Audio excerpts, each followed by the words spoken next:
दूसरा पॉइंट देखते हैं। दूसरा पॉइंट हमारा है उत्पादन के कारक। उत्पादन के कारक, ठीक है। उत्पादन के कारक का मतलब जो है इसके माध्यम से उत्पादन प्रक्रिया संपन्न होती, मतलब वे सभी कारक, वे सभी कारक, ठीक है, वे सभी कारक जिनके माध्यम से उत्पादन प्रक्रिया संपन्न होती, जिनके माध्यम से उत्पादन प्रक्रिया संपन्न होती है, उत्पादन के कारक कहलाते हैं। इसका डिफिनीशन देख लेते हैं, उत्पादन के कारक का डिफिनीशन देख लेते हैं। वे सभी तत्व, वे सभी तत्व जिनके एक साथ मिलने पर उत्पादन प्रक्रिया संपन्न होती, ठीक है, उत्पादन प्रक्रिया संपन्न होती है, ठीक, उत्पादन के कारक कहलाते हैं। अब उत्पादन के कारक को 4 वर्गों में बांटते हैं, ठीक है, इसको जो है हमने 4 भागों में डिवाइड किया है। पहला है भूमि, ठीक, उसके बाद श्रम, लेबर, उसके बाद कैपिटल, ठीक, पूंजी, उसके बाद उद्यमशीलता, ठीक, 4 भागों में इसे बांटा है। चलिए एक एक करके देखते हैं। भूमि पहले देख लेते हैं। पहले भूमि की आप परिभाषा देख लीजिए, ठीक है। भूमि की परिभाषा, डिफिनीशन। भूमि किसे कहते हैं? इसका अर्थ है जो पृथ्वी की सतह से लगाया जाता है। भूमि का मतलब, भूमि का मतलब जो है पृथ्वी की सतह से लगाया जाता है, लेकिन अर्थशास्त्र में इसका मतलब जो है प्राकृतिक संसाधन के संदर्भ में देखा जाता है। तो प्राकृतिक संसाधनों में पाई जाने वाली उत्पादन शक्ति को ही भूमि कहते हैं। वैसे सामान्य तौर पर देखा जाए तो भूमि का जो है पृथ्वी की सतह से लगाते हैं, लेकिन जो अर्थशास्त्र के क्षेत्र में, अर्थशास्त्र के क्षेत्र में देखा जाए तो भूमि का मतलब जो है प्राकृतिक संसाधन में, ठीक, प्राकृतिक संसाधन में पाई जाने वाली, प्राकृतिक संसाधन में पाई जाने वाली उत्पादन शक्ति, उत्पादन उत्पादन शक्ति को भूमि कहते हैं, ठीक, उत्पादन शक्ति को भूमि कहते हैं। और श्रम देख लीजिए, श्रम किसे कहते हैं? मानव शरीर या उसके मस्तिष्क में पाई जाने वाली उत्पादन शक्ति को श्रम कहते हैं, ठीक। मानव शरीर, मानव शरीर व मस्तिष्क में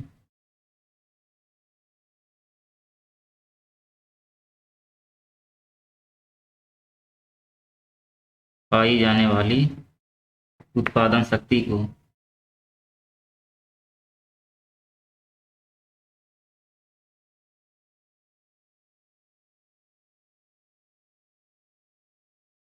श्रम कहते हैं। लेबर हो गया। उसके बाद जो है पूंजी देख लीजिए, पूंजी कहते हैं। पूंजी का आशय ऐसे मानव निर्मित संसाधन से है जिसका इस्तेमाल उत्पादन में किया जाता है, ठीक। ये भूमि हो गया, ये श्रम हो गया, पूंजी देख लीजिए। पूंजी का आशय, पूंजी का आशय ऐसे मानव निर्मित संसाधनों से है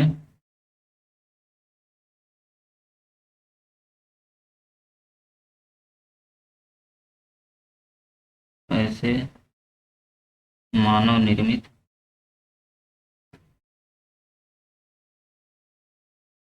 संसाधनों से है जिसका इस्तेमाल, जिसका इस्तेमाल उत्पादन में किया जाता है, उत्पादन में।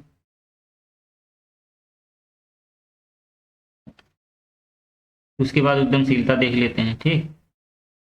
उद्यमशीलता का मतलब किसी व्यक्ति या समूह में पाई जाने वाली, किसी व्यक्ति या किसी समूह में पाई जाने वाली एक संश्लिष्ट उत्पादन शक्ति को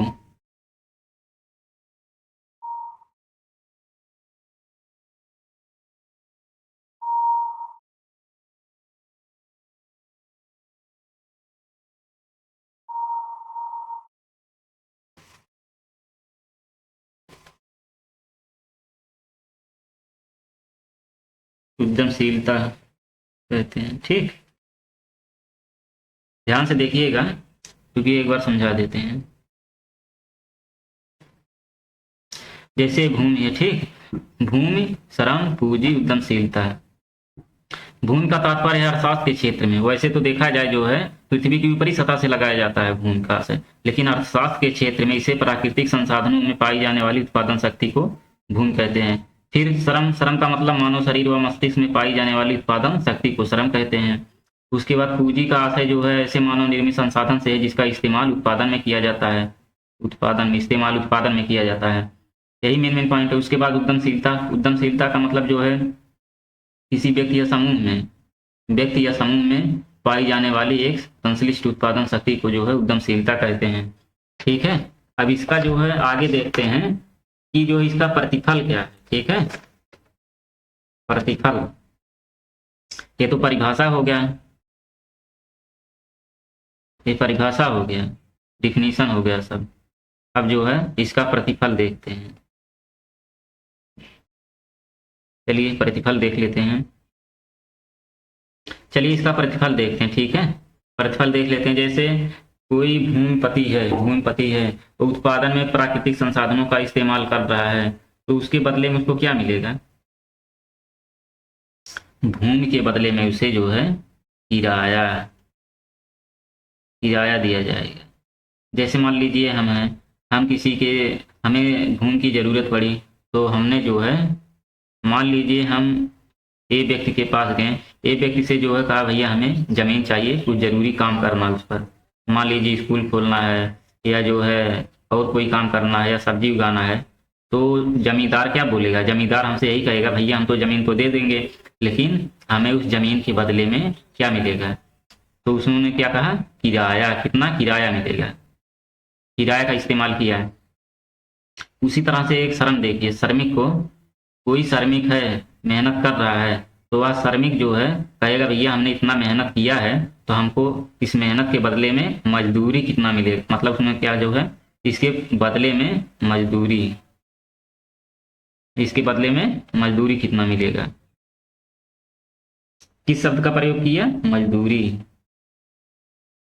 ठीक, उसके बाद कोई जो है किसी के पास पूंजी है, मान लीजिए बैंक है, बैंक के पास जो है धन है, ए नाम का व्यक्ति कोई है, वह इनके पास पैसा लेने गया, तो भैया बैंक क्या बोलेगा? भैया हम तो पैसा आपको दे देंगे, लेकिन उस पैसे के बदले में हमको क्या मिलेगा, कितना ब्याज मिलेगा। ठीक है, तो बैंक ने किस शब्द का इस्तेमाल किया? ब्याज शब्द का, मतलब पूंजी के बदले में इसको ब्याज कितना मिलेगा। उसके बाद एक उद्यमशील व्यक्ति है। अब उद्यमशीलता व्यक्ति जो है क्या कहेगा? कहेगा भैया हमको जो है इसके बदले जो कितना लाभ मिलेगा। ठीक, प्रॉफिट, लाभ। किस शब्द का इस्तेमाल किया? लाभ, कि भैया हमको इसके बदले में लाभ कितना मिलेगा। तो इसकी डिफिनेशन देख लिए, परिभाषा आप लोगों ने देख लिया, प्रतिफल देख लिया कि भूमिपति को भूमि के बदले में किराया दिया जाएगा, एक श्रमिक को श्रम के बदले में मजदूरी दिया जाएगा, पूंजीपति को, अभी साहूकार है, महाजन है, अगर आप उसके पास जो पैसा लेने जाएंगे तो क्या कहेगा? भैया हमको जो है इसके बदले में कितना ब्याज दिएंगे, कितना ब्याज मिलेगा। तो पूंजी के बदले में ब्याज। उसके बाद उद्यमशीलता देख लीजिए, उद्यमशीलता जो है उद्यमशीलता के बदले में उसको लाभ कितना मिलेगा, एक उद्यमी को अपना लाभ देखेगा। अब देखते हैं भारत में। ठीक है,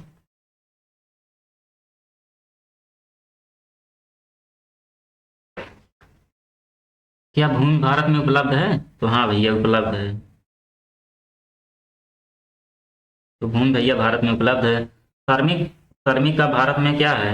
उपलब्ध है कि नहीं है? तो श्रम भी भारत में उपलब्ध है,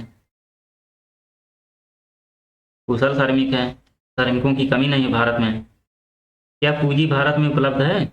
नहीं, पूंजी का अभाव है भारत में। ठीक, पैसे का अभाव है भारत में। उसके बाद उद्यमशीलता, क्या उद्यमी जो भारत में है? नहीं, भारत में उद्यमी की कमी है, बड़े बड़े उद्योगपति भारत में बहुत कम है, तो अभाव है। इसको जो हमने भारत के संदर्भ में भी देख लिया। अब चलिए देखते हैं इनकी आर्थिक क्रियाएं क्या है। ठीक है, आर्थिक क्रियाएं,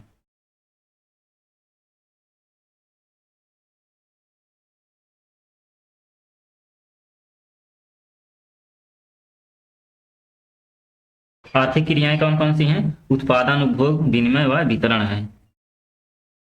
4 कारक हैं: उत्पादन, उपभोग, विनिमय और वितरण। उत्पादन हो गया, 2 उपभोग, 3 विनिमय, चौथा वितरण। चलिए इसको एक एक करके देखते हैं। उत्पादन का मतलब क्या होता है, बताइए। उत्पादन क्या है, कैसे है, किसके लिए है? ठीक है, उत्पादन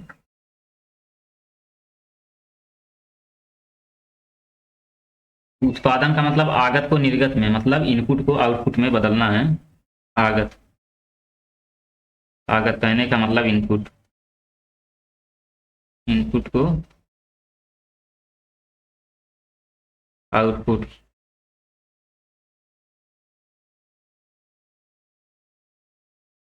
आगत को निर्गत में बदलना क्या कहलाता है? उत्पादन कहलाता है। ध्यान से समझ लेंगे तो किसी को भी समझा सकते हैं। उसके बाद जो है उपभोग, दूसरा क्या है? उपभोग। उपभोग को किसे कहते हैं? उपभोग का मतलब जो उत्पादन का उपयोग, उपभोग कहलाता है। जैसे जो आपने उत्पादन किया है, इसका हमने जो उपभोग किया, तो क्या कहलाएगा? उत्पादन का उपयोग, मतलब या यूज, मतलब प्रयोग, क्या कहलाएगा? उपभोग। तीसरा जो है विनिमय। विनिमय किसे कहेंगे? वस्तु की खरीद एवं बिक्री। कोई वस्तु है, उसको हम खरीदेंगे, बेचेंगे। खरीद एवं बिक्री क्या कहलाएगी? विनिमय कहलाएगी। उसके बाद चौथा आपका है वितरण। वितरण का मतलब है किसी कंपनी या संस्था द्वारा, किसी कंपनी या संस्था द्वारा निर्मित वस्तु या सेवा को नागरिक एवं उपभोक्ता तक पहुंचाने का ही तंत्र वितरण प्रणाली है।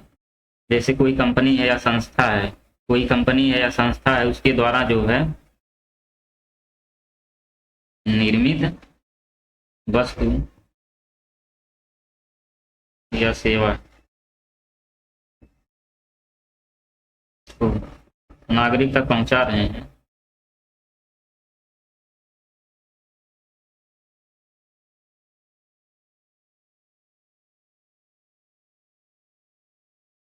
पहुंचाना ही क्या कहलाता है? वितरण कहलाता है।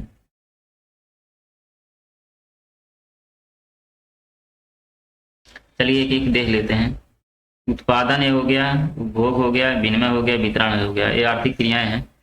तो आगत किसे कहते हैं? उत्पादन, उत्पादन को जो है आगत को निर्गत में, इनपुट को आउटपुट में बदलना जो है उत्पादन कहलाता है।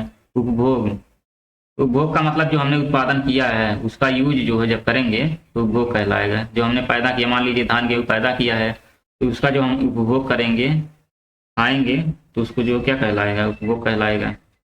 विनिमय वस्तु की खरीद एवं बिक्री से है, खरीद एवं बिक्री से है। वितरण, कोई कंपनी है या संस्था है, कंपनी संस्था है, कोई वस्तु का उत्पादन कर रहा है या सेवा दे रहा है, वस्तु या सेवा उत्पादन करके नागरिकों तक पहुंचा रहा है, क्या कहलाएगा? वितरण कहलाएगा। ठीक, चलिए इसके बाद देखते हैं अर्थव्यवस्था के क्षेत्र। अर्थव्यवस्था के क्षेत्र कौन कौन से हैं?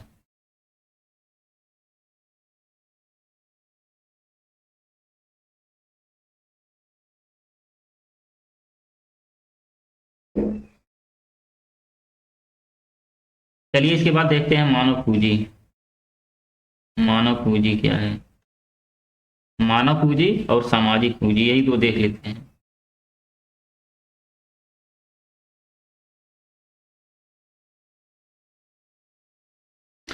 मानव पूंजी किसे कहते हैं? शिक्षा, स्वास्थ्य व कौशल द्वारा। ठीक है, शिक्षा, शिक्षा, स्वास्थ्य व कौशल द्वारा। शिक्षा, स्वास्थ्य व कौशल द्वारा मानव का पूंजी में विकास क्या कहलाता है? शिक्षा, स्वास्थ्य, कौशल मतलब स्किल, इसके द्वारा जो है मानव का पूंजी में विकास, मानव का पूंजी में विकास क्या कहलाता है? मानव पूंजी कहलाता है। उसके बाद सामाजिक पूंजी किसे कहते हैं?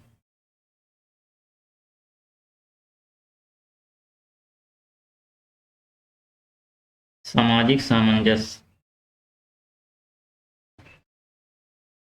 सामाजिक सामंजस्य व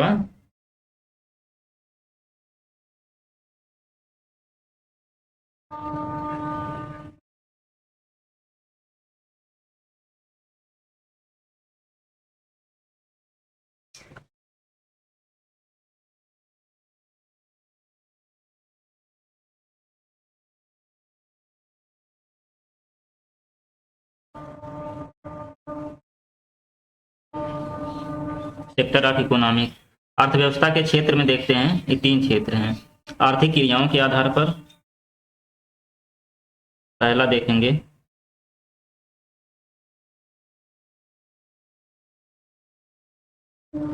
आर्थिक क्रियाओं के आधार पर, और दूसरा देखेंगे कार्य के आधार पर, कार्य के आधार पर। तीसरा देखेंगे स्वामित्व के आधार पर।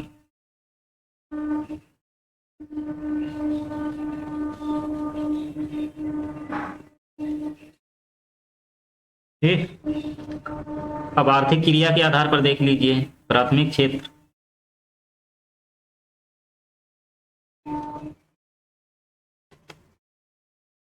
द्वितीय क्षेत्र,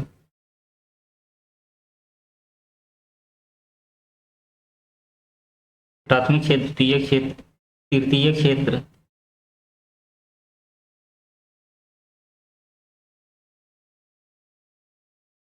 उसके बाद चतुर्थ क्षेत्र,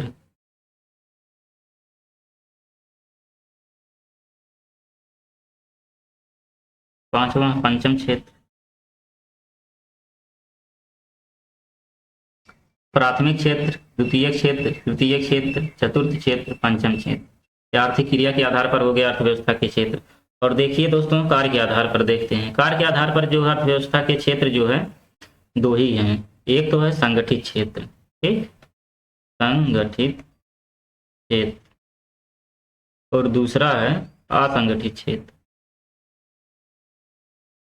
ध्यान से देखिएगा, संगठित क्षेत्र, असंगठित क्षेत्र। उसके बाद स्वामित्व के आधार पर अर्थव्यवस्था के क्षेत्र जो है 2 ही हैं, सार्वजनिक क्षेत्र और निजी क्षेत्र। सार्वजनिक क्षेत्र,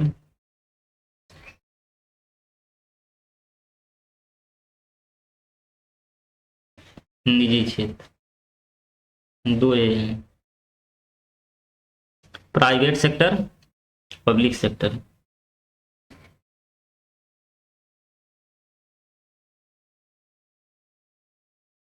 प्राइवेट सेक्टर, इसके बाद सार्वजनिक क्षेत्र का मतलब पब्लिक सेक्टर। चलिए एक एक करके देखते हैं। पहले प्राथमिक क्षेत्र देखेंगे, द्वितीय क्षेत्र, तृतीय क्षेत्र, चतुर्थ क्षेत्र, पंचम क्षेत्र। चलिए इसको देखते हैं। प्राथमिक क्षेत्र,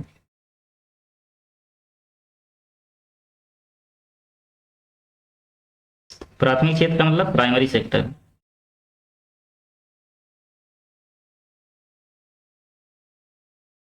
द्वितीय क्षेत्र,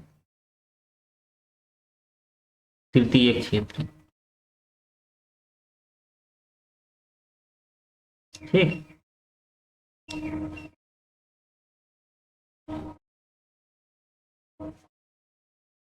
प्राइमरी क्षेत्र में जो है वह क्षेत्र जहां प्राकृतिक संसाधन का उपयोग करके किसी वस्तु का निर्माण किया जाता है, प्राथमिक क्षेत्र कहलाता है। देख लीजिए, इसका डिफिनीशन देख लीजिए। वह क्षेत्र, ठीक है, वह क्षेत्र, वह क्षेत्र जहां प्राकृतिक संसाधन का, जहां प्राकृतिक संसाधन का उपयोग करके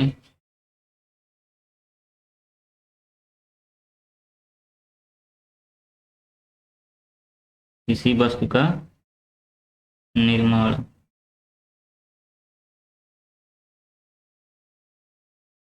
ठीक। उसके बाद द्वितीय क्षेत्र किसे कहते हैं? द्वितीय क्षेत्र का मतलब जो प्राथमिक क्षेत्र में जो है कच्चा माल उत्पादन हो रहा है उसका मूल्यवर्धन करना। कहने का मतलब द्वितीय क्षेत्र में इंडस्ट्रियल जो है फैक्ट्रियां आ जाती हैं, तो इसका मतलब क्या होता है, जो रॉ मटेरियल है उसको जो है मूल्यवर्धित करना और कीमती बनाना।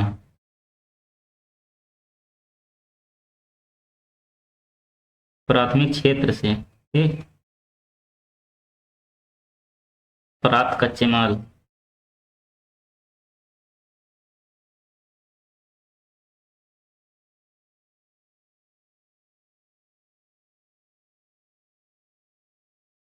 मूल्यवर्धन करना। और तृतीय क्षेत्र में जो है या क्षेत्र विभिन्न सेवाओं जैसे, इसमें सर्विस सेक्टर आ जाता है। वह क्षेत्र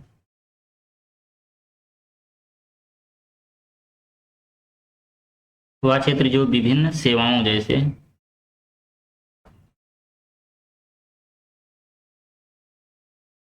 विभिन्न सेवाओं जैसे परिवहन हो गया, ठीक, परिवहन हो गया, बैंकिंग हो गया, बैंकिंग हो गया,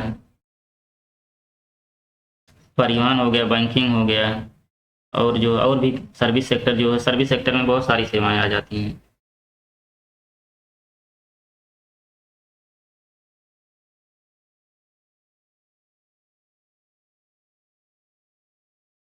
सहायता प्रदान करता है, ठीक। हमने जो तीनों की अलग अलग डिफिनेशन देख लिया। प्राथमिक क्षेत्र में जहाँ जो प्राकृतिक संसाधन का उपयोग करके किसी वस्तु का निर्माण किया जाता है। प्राकृतिक संसाधन प्राथमिक क्षेत्र का जैसे धान हो गया, गेहूं हो गया, इसको जो है उपयोग करके किसी भी आप चीज का निर्माण, चिप्स हो गया, ये सब जो है निर्माण कर रहे हैं। इसमें द्वितीय क्षेत्र में जो है प्राथमिक क्षेत्र से प्राप्त जो कच्चा माल है उसका मूल्यवर्धन कर दिए। मान लीजिए प्राथमिक क्षेत्र में जो आलू पैदा हुआ है, गेहूं है, गेहूं के आटे से उसका जो है मूल्यवर्धन कर दिया, कहने वाले बिस्किट बना दिया, या आलू है तो आलू से आपने चिप्स बना दिया, तो द्वितीय क्षेत्र में हो गया। कहने का मतलब प्राथमिक क्षेत्र से जो कच्चा माल है उसका जो है आपने मूल्यवर्धन कर दिया, उसकी कीमत को बढ़ा दिया। मूल्यवर्धन का मतलब आपने उसके मूल्य को बढ़ा दिया, द्वितीय क्षेत्र में आ जाएगा। तृतीय क्षेत्र तो आप जान ही रहे हैं, सर्विस सेक्टर में आता है। चलिए इसके में दूसरा पॉइंट देखते हैं।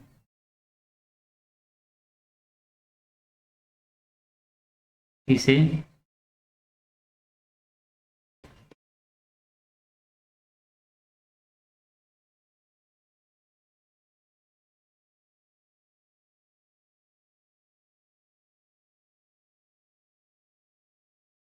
कृषि और सहायक क्षेत्र भी कहते हैं।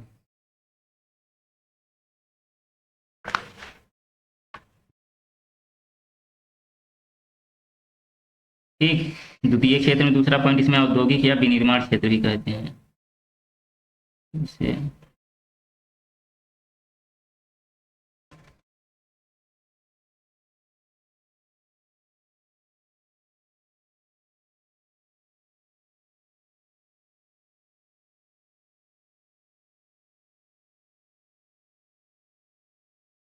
तृतीय क्षेत्र में दूसरा पॉइंट देख लीजिए, इसमें जो है एग्जाम्पल कौन कौन से आएंगे, जैसे हो गया परिवहन, बैंक, उसके बाद सॉफ्टवेयर, होटल,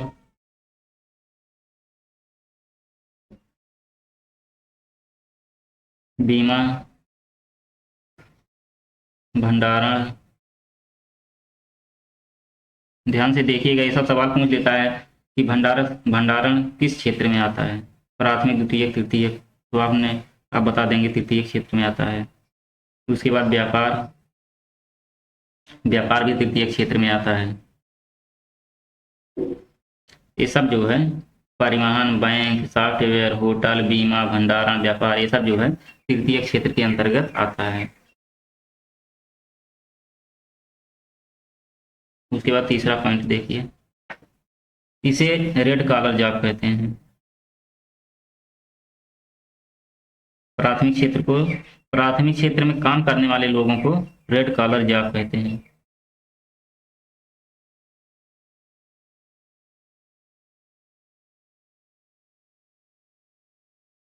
और द्वितीय क्षेत्र में काम करने वाले लोगों को क्या कहते हैं? कुशल श्रमिक। व्हाइट कॉलर व अकुशल श्रमिक।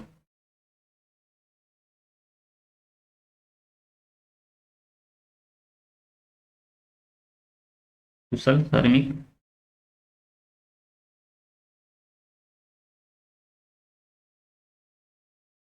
White collar job. और उसके बाद इसी में एक और है, कुशल है, एक जो है अकुशल है।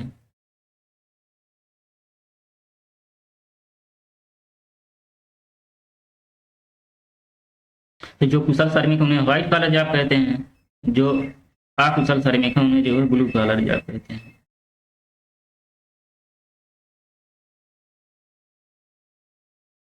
इसका जो भारतीय जीडीपी में योगदान कितना है? तृतीय क्षेत्र का भारतीय जीडीपी में देख लीजिए। भारतीय जीडीपी में योगदान 55% है, सबसे ज्यादा। चौथा देख लीजिए, भारतीय जीडीपी में सबसे कम योगदान है।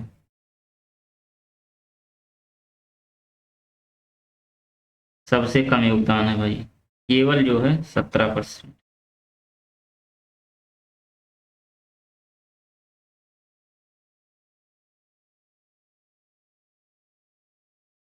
और द्वितीय क्षेत्र का भारतीय जीडीपी में योगदान और भी कम है। तो तृतीय क्षेत्र में 55% है। चलिए इसका उदाहरण देख लेते हैं। मान लीजिए सवाल पूछ लेता है प्राथमिक क्षेत्र में कौन कौन से चीज आते हैं। इसमें जो है बहुत चीज आता है, बनकी आता है, पशुपालन, खनन, उत्खनन, यही सब आता है।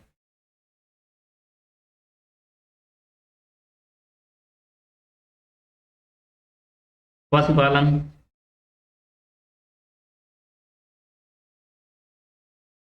मत्स्य पालन,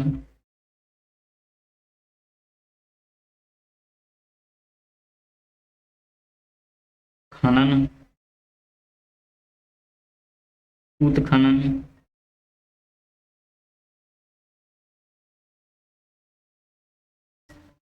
वानिकी आता है, ग्रीन जीडीपी, ये सभी जो है प्राथमिक क्षेत्र में आते हैं। कृषि,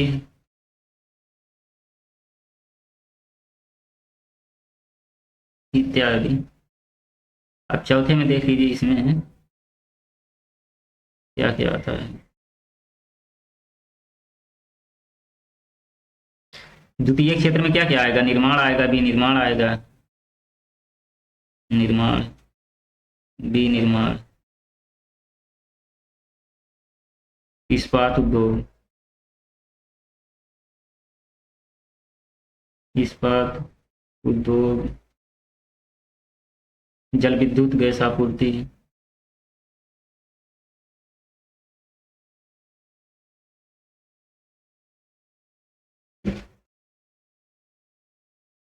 ये सारी चीजें जो है किसमें आएंगी?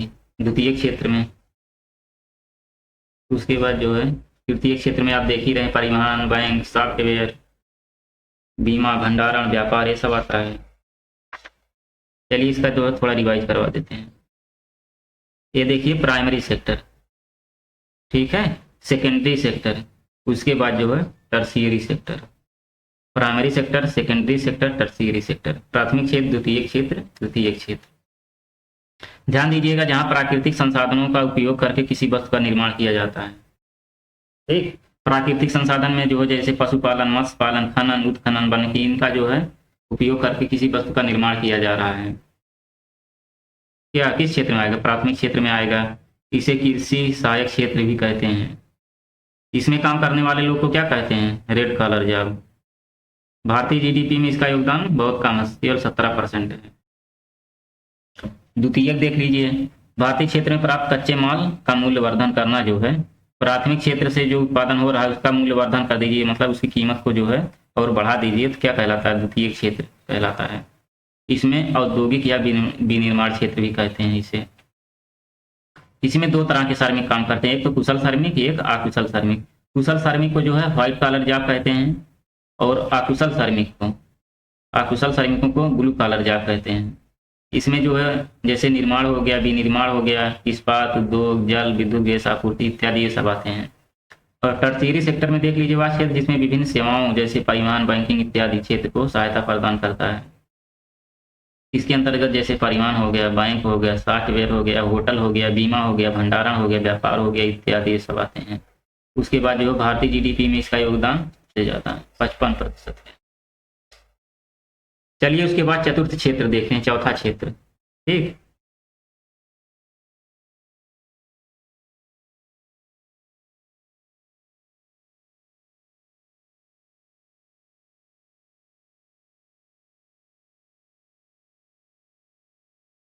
उसके बाद पंचम क्षेत्र।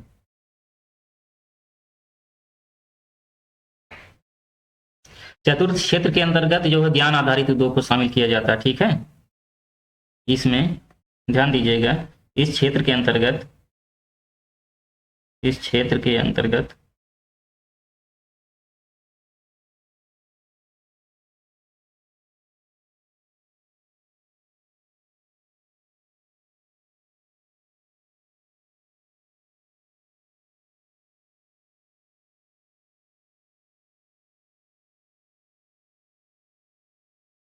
शामिल किया जाता है। इस क्षेत्र के अंतर्गत जो ज्ञान आधारित उद्योग को शामिल किया जाता है। और दूसरा पॉइंट इसमें है, इसमें जो है अनुसंधान व विकास पर केंद्रित होता है। ठीक है, इस क्षेत्र का पूरा ध्यान जो है, देख लीजिए, इस क्षेत्र का संबंध, इस क्षेत्र का संबंध जो है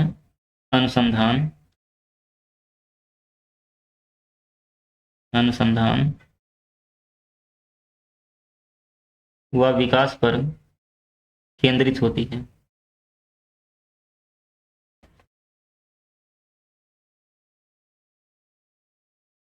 ठीक, तो इसमें तीसरा पॉइंट है, इसके अंतर्गत कौन कौन से लोग आएंगे। ठीक है, इसके अंतर्गत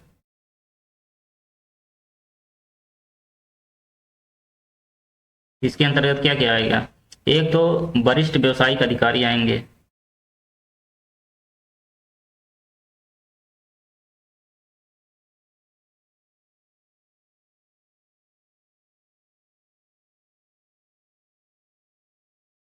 और दूसरे जो है, ये पहला हो गया, ये दूसरा हो गया, इसमें अनुसंधान, वरिष्ठ व्यवसायिक अधिकारी में जो कौन कौन से हो गए, आईएएस हो गए, आईपीएस हो गए, आईएफएस, वकील, डॉक्टर, इंजीनियर, ये सब आएंगे वरिष्ठ व्यवसायिक अधिकारी में। उसके बाद दूसरे में जो है अनुसंधान आएगा। अनुसंधान अभी समझा रहे हैं, अनुसंधान किसे कहते हैं।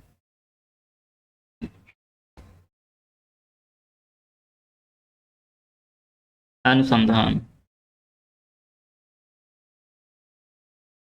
अनुसंधान का अर्थ क्या होता है, कोई पूछ लिया अनुसंधान, तो अनुसंधान का अर्थ क्या होता है, किसी क्षेत्र में ज्ञान की खोज करना, वैज्ञानिक विधि का सहारा लेते हैं। ठीक है, अनुसंधान का अर्थ जो है किसी क्षेत्र में ज्ञान की खोज करना,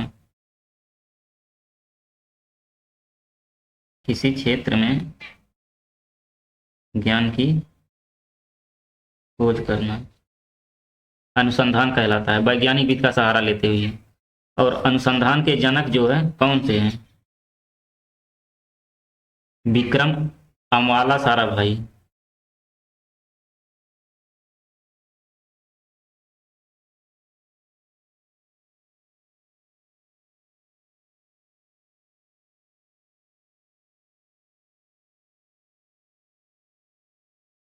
मतलब अनुसंधान के जनक जो है विक्रम अमवालाल साराभाई हैं। ठीक,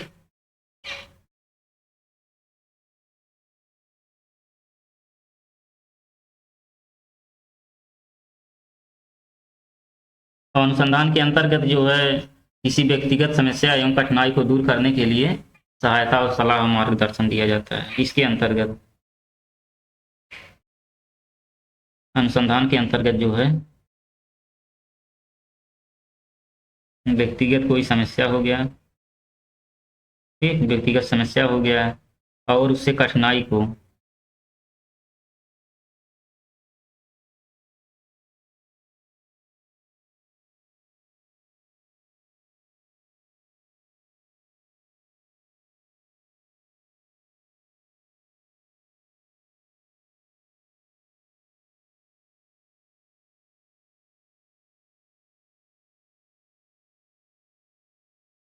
सलाह, मार्गदर्शन, मार्गदर्शन भी हो जाएगा।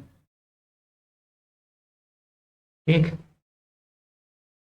अनुसंधान के अंतर्गत जैसे व्यक्तिगत कोई समस्या है एवं उससे कठिनाई को दूर करने के लिए दी जाने वाली जो है सहायता, सलाह, मार्गदर्शन के अंतर्गत ये आएगा। चलिए पंचम क्षेत्र देख लेते हैं, पंचम क्षेत्र क्या है। इसके अंतर्गत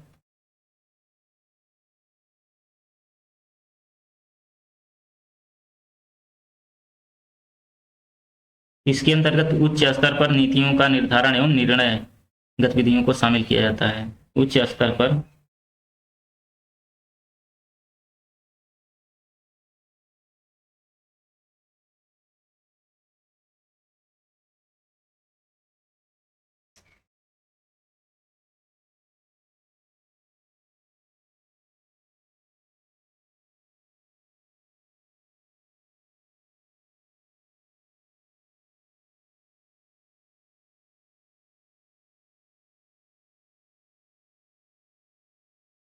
गतिविधियों को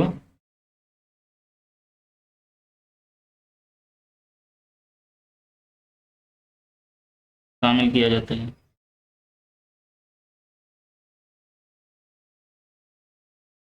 ठीक।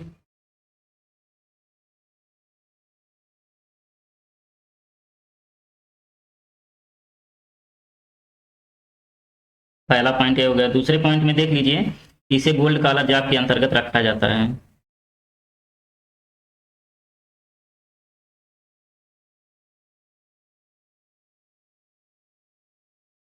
जॉब के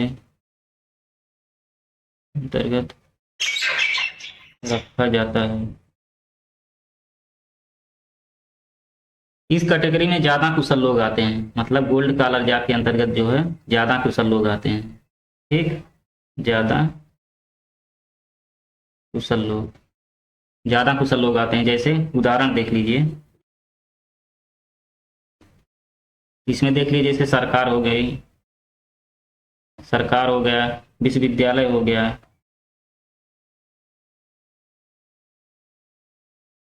सरकार, विश्वविद्यालय, मीडिया,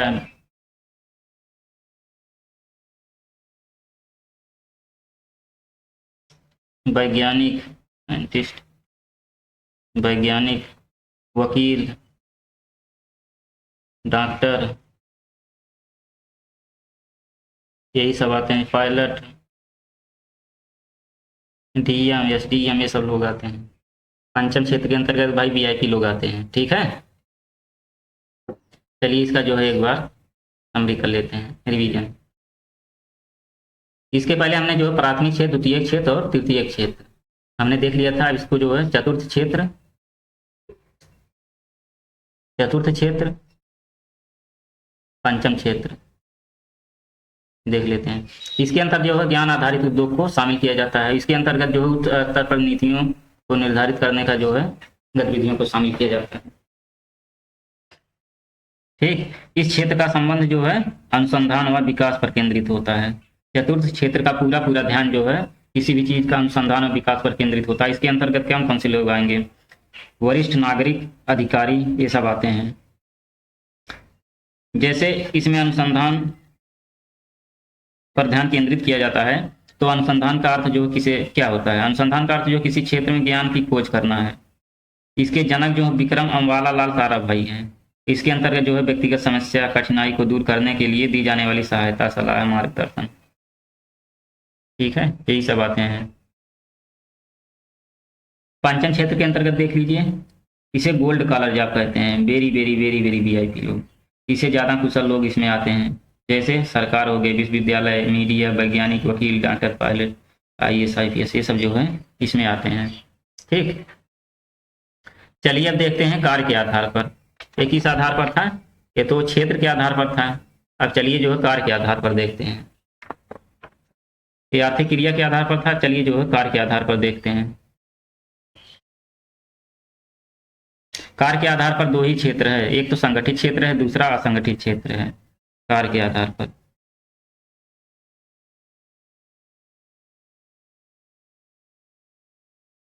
कार्य के आधार पर संगठित क्षेत्र एक है, और दूसरा है असंगठित क्षेत्र।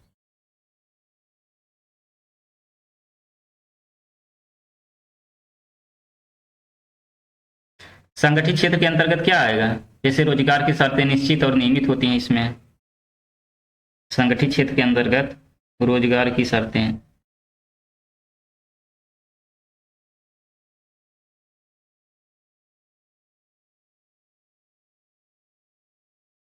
निश्चित और नियमित होती हैं, ठीक। और कर्मचारियों को सुनिश्चित कार्य व सामाजिक सुरक्षा मिलती है।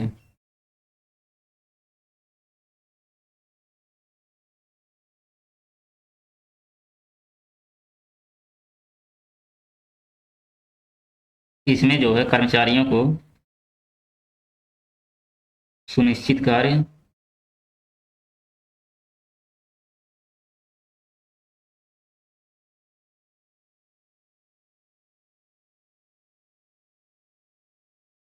सामाजिक सुरक्षा।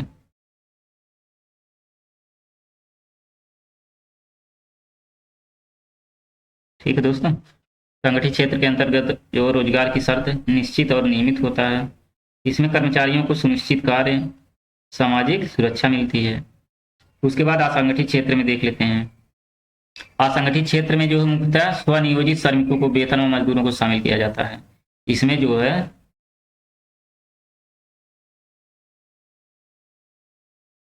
स्वनियोजित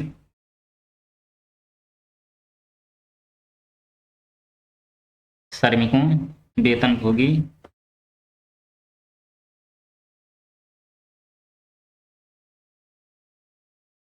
मजदूरों को शामिल करते हैं,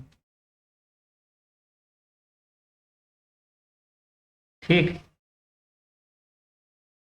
संगठित क्षेत्र हो गया। संगठित क्षेत्र में जो है श्रमिकों, वेतनभोगी मजदूरों, इनको शामिल करते हैं। अब चलिए इसके बाद देखते हैं स्वामित्व के आधार पर। पहला था हमारा जो है आर्थिक क्रिया के आधार पर, उसके बाद दूसरा कार्य के आधार पर, तीसरा है स्वामित्व के आधार पर। स्वामित्व के आधार पर भी दो ही क्षेत्र हैं, एक तो सार्वजनिक क्षेत्र है, एक जो है निजी क्षेत्र है। चलिए इसे भी देख लेते हैं स्वामित्व के आधार पर।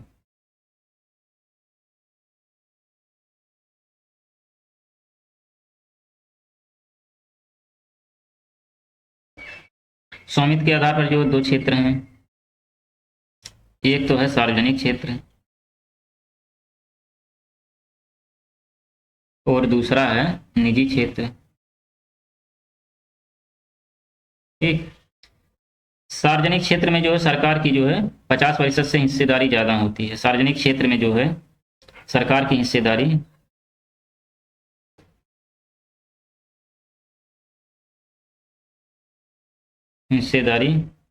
50% से भी ज्यादा होती है, ठीक। इसमें जो है सरकार की हिस्सेदारी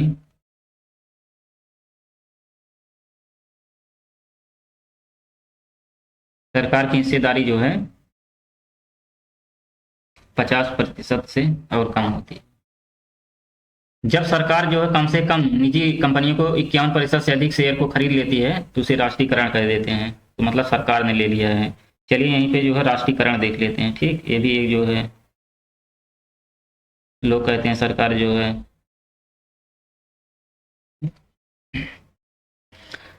मान लीजिए कोई प्राइवेट कंपनी है, कोई भी हो, कोई कंपनी हो, XYZ कोई भी कंपनी हो।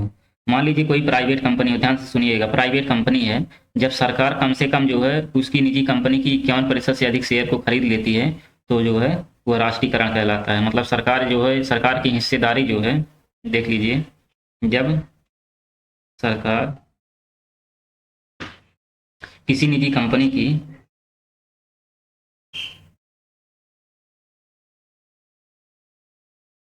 किसी निजी कंपनी की 51%, ठीक है, 51% से अधिक शेयर खरीद लेती है, शेयर खरीद लेती है, तो जो है उसे हम क्या कहते हैं, राष्ट्रीयकरण कहते हैं कि सरकार ने उसे खरीद लिया है, सरकारी हो गया है। और जो सार्वजनिक क्षेत्र होता है, पब्लिक सेक्टर, ये प्राइवेट सेक्टर है। पब्लिक सेक्टर में जो सरकार की हिस्सेदारी 50% से ज़्यादा होती है, लेकिन प्राइवेट सेक्टर में सरकार की हिस्सेदारी जो है 50% से कम होती है। तो इसके बाद जो है हम इकोनॉमिक्स की ब्रांच पढ़ाएंगे, मतलब अर्थशास्त्र की शाखाएं।